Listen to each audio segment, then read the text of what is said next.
So this is looking increasingly like that, 30-year ago period. I guess 30 years ago, then there was also that huge productivity boom coming on with the internet and all that, and That's computers. it. Next one's And upon then, us. sure enough, here we go, transition time, and right into layoffs from AI. Here we go. Just a bunch of earnings calls. And you could just like list off the number of CEOs and CFOs Yeah. getting on saying how, yeah, we're going to basically make way in the budget for AI, and that what we're cutting is FTEs, full-time equivalents, people. The big dramatic one was the CEO of Standard Chartered. Did you hear about that one, Luke? He kind of drew a bit of controversy. His comment was, we're cutting, I think the quote was, lower value human capital. So people were not very happy with that kind of language. And like days after, throughout the week, he's like had to come out and make, try to smooth it over. But it was just struck a nerve in just like the exact wrong way that CEO of a major corporation should not be describing linking AI to layoffs. Oh, we're getting rid of the low value people. Or is that what the tension was? I thought it was just... He said it in just like a very sterile way. And then like similar to that, I think it was the COO of Goldman Sachs, I think the week prior, he made the metaphor that a lot of today's middle and back office functions in banks, which number in the tens of thousands of people, like even per bank potentially, and it's just ready to be automated away. He said it's just, like it's coming. Wow, yeah. Doesn't know when, but this is one of the first things that's going to go. It looks like some tech companies, they're just straight up cutting jobs right now. Got some in our notes here. Meta cutting 8,000 jobs. I think I saw Block. Intuit. Block. Jack Dorsey cut, I think, 50% of the company. Yeah, I think it was like 40%. I think nearly half. And, so there's 10,000 people. He did it in a tweet or a post. 10,000 Coinbase as well. 6.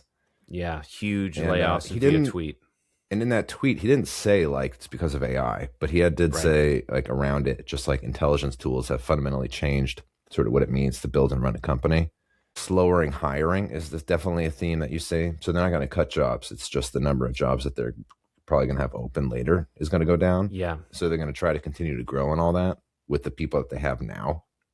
Yeah. So like Bank of America has done a much better job with that recently. Some of the comments from Brian Moynihan recently is that he said we've been able to achieve thousands of job cuts just via attrition over the past, I forget how many months. So they're not even laying anyone off. They're just not replacing people that choose to leave. Yep. And that definitely seems like the nicest, or, just the smoothest. It's a nice way to do it. It also helps you, having to pay. Another thing that Jack Dorsey said in that PR. He got ripped up for that. Dorsey? Yeah. Oh, did he? Yeah, because it was like, I think the first paragraph he said, he's like, we're going to cut a bunch of people. The first thing he says is we're still going to pay you a bunch, okay? 20 weeks or something. Right. I think it was also like bad optics. I think on Dorsey specifically, I think late last year they did this company party that was like in the tens of millions of dollars, like some big stadium, these expensive performers, and just spending like insane amounts of money on big things like that. And then a couple months later, it's like, all right, we're actually cutting half of you. JP Morgan, CFO, Jeremy Barnum, managers should like quote unquote avoid hiring people, focus on efficiency as AI is deployed. Jamie Dimon made a comment earlier this week. He was saying AI is going to have us hire more people in the end.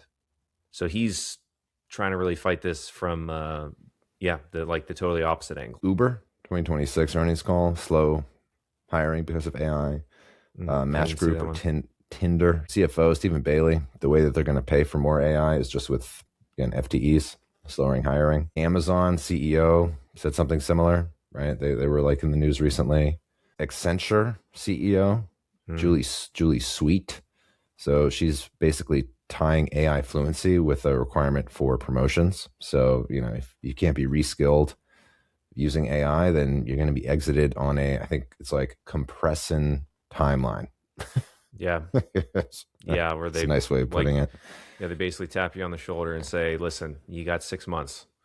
if you don't get it together, go find a new job. So then you compare that, all this talk from, a bunch of big companies talking about they're either going to slow hirings or they're just cutting things outright, with the commentary you hear in these speeches from these Fed officials, and they look at the labor market and all that and the softening, and they talk about how it's strange now that the labor market, the total size isn't really growing, right? The number of jobs is kind of steady, but then again, the labor market isn't growing. It's sort of static. So it's sort of met this sort of like stable place.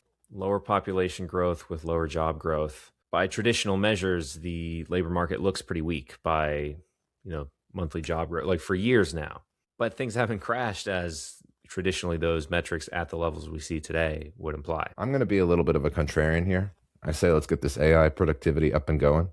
Because, whatever job that you lay off that, working at a company, then that person's going to go out and do something else that's productive and makes things cheaper and all that. So basically, at the end of the day, the more stuff that we collectively produce, the better off that we're going to be. So I say bring it on. What do you think?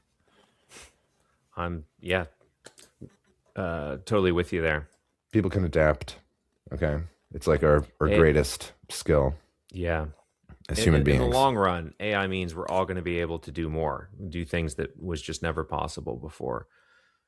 There's going to be some friction to get there, as there always is, but net is, it should open up way more opportunities for people and, businesses, enterprises of all different kinds over the longer term here. I think the question is just how long is it going to take, and what does that churn look like along the way?